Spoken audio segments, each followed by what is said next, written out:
오늘 우리에게 주시는 하나님의 말씀은 에레미야서 14장 1절에서 11절까지의 말씀입니다. 에레미야서 14장 1절에서 11절까지의 말씀을 교독하시고 마지막 절은 함께 합독하도록 하겠습니다. 가뭄에 대하여 에레미야에게 임한 여호와의 말씀이라. 슬퍼하며 성문의 무리가 피곤하여 땅 위에서 애통하니 예루살렘의 부르짖음이 위로 오르도다.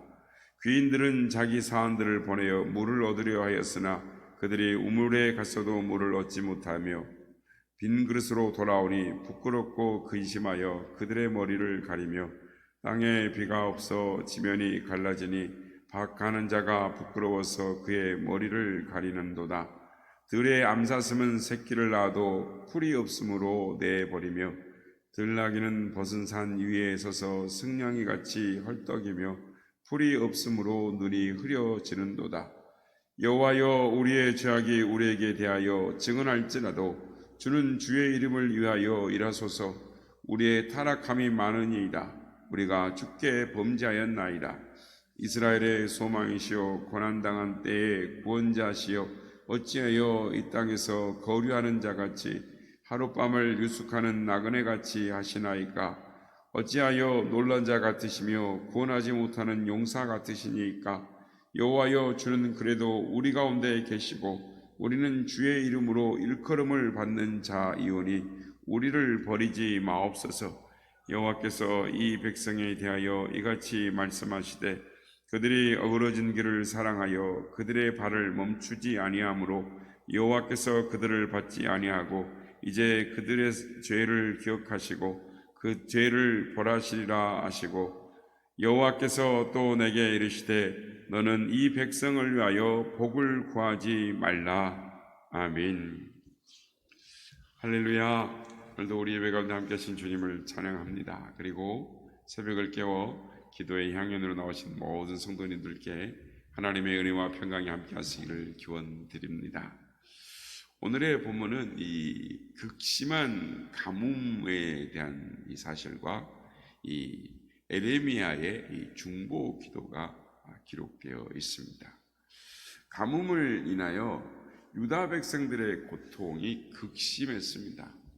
그래서 에레미야가 하나님께 유다 백성들을 위하여 중보 기도를 드렸지만 하나님께서 그 기도를 거절하셨습니다.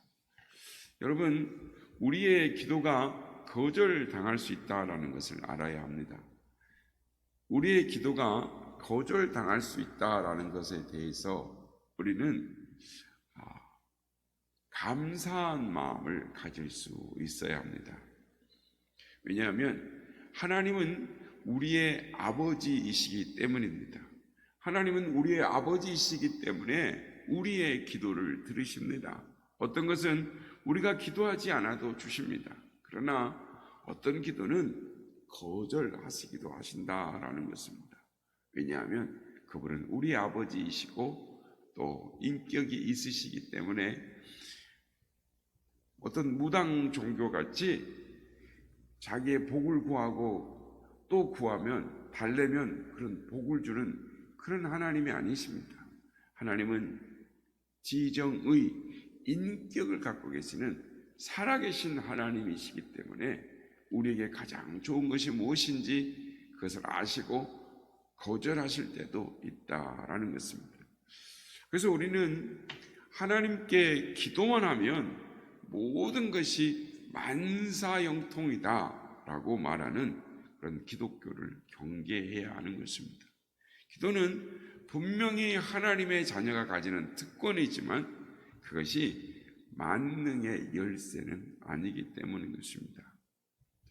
오늘 묵상은 오늘 본문 7절 9절 중심으로 에레미야의 기도를 중심으로 살펴보려고 합니다. 우리는 이런 에레미야의 모습에 참 매력을 느끼는 것입니다. 끌리는 것이죠. 이런 에레미야가 좋습니다. 저는 이런 지도자이고 싶고 또 이런 눈물과 또 사랑을 배우고 싶습니다. 먼저 하나님께서 에레미야에게 전하라라고 하신 말씀이 무엇인지를 보겠습니다.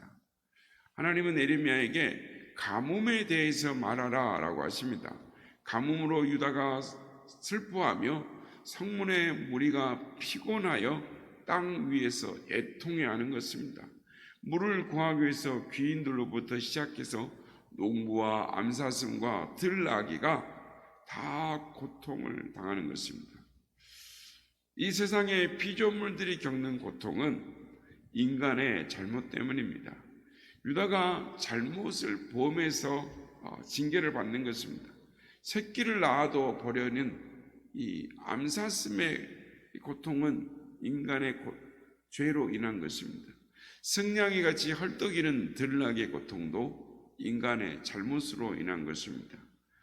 인간이 타락했기 때문에 엉겅퀴를 내기 시작했다라고 말씀을 하는 것입니다. 안타까워도 안타까운 일인 것입니다. 이런 이 고통스러운 상황을 전하는 에레미야는 기도하지 않을 수 없었습니다. 우리가 지난 시간에 살펴봤던 것처럼 11년 후면 예루살렘은 바벨론에 의해서 멸망하게 될 것입니다. 에레미야는 그것을 알고 있었습니다. 그래서 유다를 위해서 통곡하며 눈물로 기도하지 않을 수 없었습니다. 하나님 앞에 금식하며 부르짖었습니다. 에레미야의 기도를 보시기 바랍니다. 7절 말씀입니다. 여호와여, 우리의 죄악이 우리에게 대하여 증언할지라도 주는 주의 이름을 위하여 일하소서. 우리의 타락함이 많으니이다. 우리가 주께 범죄하였나이다. 아멘. 아멘. 죄가 없다는 말이 아닙니다. 주께 범죄한 것이 많습니다. 그러나 주님의 이름을 위하여 응답하여 주옵소서. 주의 이름을 위하여 우리를 긍휼히 여겨달라고 기도를 하는 것입니다. 8절에서 9절 말씀을 보면 예레미야의 기도의 내용을 알 수가 있습니다. 다른 번역으로 보면, 새 번역으로 보면 이렇게 말합니다. 주님은 이스라엘의 희망이십니다. 이스라엘이 환난 당할 때에 구하여 주시는 분이십니다. 그런데 어찌하여 이 땅에서 나그네처럼 행하시고 하룻밤 묵으려고 들린 행인처럼 행하시나이까? 어찌하여 놀라서 어쩔 줄 모르는 사람처럼 되시고 구해줄 힘을 잃은 용사처럼 되셨습니까? 주님, 그래도 주님은 우리 가운데 한가운데 계시고 우리는 주님의 이름으로 일컫는 백성 아닙니까? 우리를 그냥 내버려 두지 마십시오. 가뭄을 바라보는 이 선지자의 마음, 에레미야의 마음이 그대로 드러나는 기도입니다. 어찌하여 주님 어찌하여 이런 반복하여 기도를 하는 이 선지자의 답답함을, 그 마음을 그대로 드러내고 있습니다. 이스라엘의 희망이시고 환난 때 구해주시는 주님께서 왜 이렇게 방치하시게 두시면서 마치 구해줄 힘을 잃은 용사처럼 계시냐는 것입니다. 그래도 우리 가운데 계시는 분이 하나님이신 것을 분명히 믿기에 우리를 그냥 버리지 말고 구해달라라는 것입니다. 간절히 기도합니다. 범죄했지만 버리지 말아달라고 간절히 기도하는 것입니다. 하나님의 이름을 위해서 그렇게 해달라. 하나님 앞에 간절히 매달립니다. 이 기도를 보면 생각나는 기도가 있죠. 모세의 기도입니다. 자신의 죄 때문이 아닙니다. 이스라엘 백성의 죄와 그들에게 임할 심판 때문에 하나님 앞에 매달려 기도하는 것입니다.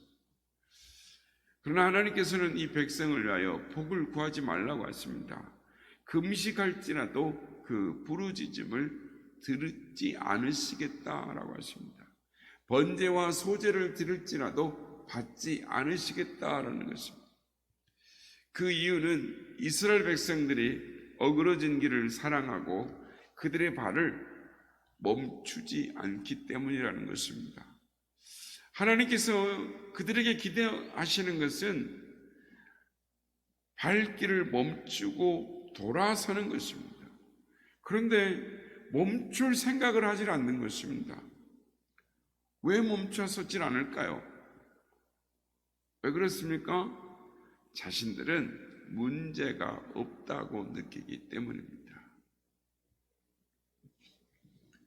그래서 하나님께서 기도하지 말라고 하시는 것입니다. 응답하지 않겠다라고 하시는 것입니다. 그래서 우리는 깨닫게 되는 것입니다. 지속적인 불순종과 우상 숭배를 하면서 기도만 하면 들어주실 것이라는 이 기독교를 쏟아버려야 하는 것입니다. 하나님은 절대로 우리의 삶과 관계없이 무조건 우리의 기도를 들어주시는 분이 아니십니다. 그런 의미에서 야베스의 기도처럼 묻지도 않고 따지도 않고 구하기만 하면 들어주신다라는 기도, 그 기도는 성경의 수많은 기도 속에 특별한 경우에 속한 것입니다. 그 기도가 모든 기도를 대변해 줄 수는 없는 것입니다. 오늘 거절당한 예레미야의 기도는 하나님께서 살아계시고 이스라엘 백성들의 잘못된 신앙에 대해서는 분명하게 돌아서기를 원하시는, 돌아서지 않으시면 징계하신다는 것입니다. 그러나 돌아오기만 하면 고치시고 복을 주시고 새롭게 하시겠다라고 말씀하시는 것입니다. 사랑하는 여러분, 에레미야의 기도가 잘못된 기도가 아닙니다. 에레미야는 가뭄에 시달리는 백성들을 보고 또 짐승들을 보고 가슴 아파합니다. 그리고 이 일로 인해서 백성들이 하나님의 부재나 무능력으로 이런 현 상황을 이해하고 해석하게 될까봐, 불신앙으로 더 나아갈까봐 두려운 마음으로 우리를 버리지 말다 달라고 기도를 하고 있는 것입니다. 그런데 그럼에도 하나님은 단호하게 거절하시는 것을 보게 되는 것입니다. 안타깝고 안타까운 일인 것입니다. 주의 이름으로 일컬음을 받는 자라고 할지라도 반복적이고 지속적인 불순종을 하게 되면 그들의 인생을 돌이키지 않고 그 자기들의 방법으로 채워나가면 기다리는 것은 하나님의 심판밖에 없다라는 것입니다. 성도 여러분, 거절당한 기도는 하나님의 무자비하심이나 무능력이 아니라 하나님께서 인격적인 분이시고 살아계신 분이시다라는 것을 분명하게 증거하시는, 말씀하고 계시는 것입니다. 그러므로 성도 여러분, 우리의 기도 생활을 점검해 보아야 하는 것입니다. 인격적인 순종이 먼저인 것입니다. 주님과의 사귐이 먼저인 것입니다. 말씀을 가까이 하고 말씀에 순종하는 것이 먼저인 것입니다. 이것이 없는 종교, 그것은 무당 종교와 같은 것입니다. 그러므로 오늘 아침에 말씀 앞에 깨어 순종하는 우리가 되게 해달라고 기도를 시작하는 우리가 되기를 원합니다. 바라기는 인격과 의지를 들여 순종하고 기도하는 성도가 되게 해달라고, 오늘도 주님과 함께 동행하는 삶을 살아가는, 성령님의 인도하신 가운데 순종하며 살아가는 우리가 되게 해달라고 기도함으로 주님의 뜻 가운데 나아가는 우리 모두가 다 되시기를 예수님의 이름으로 축복합니다.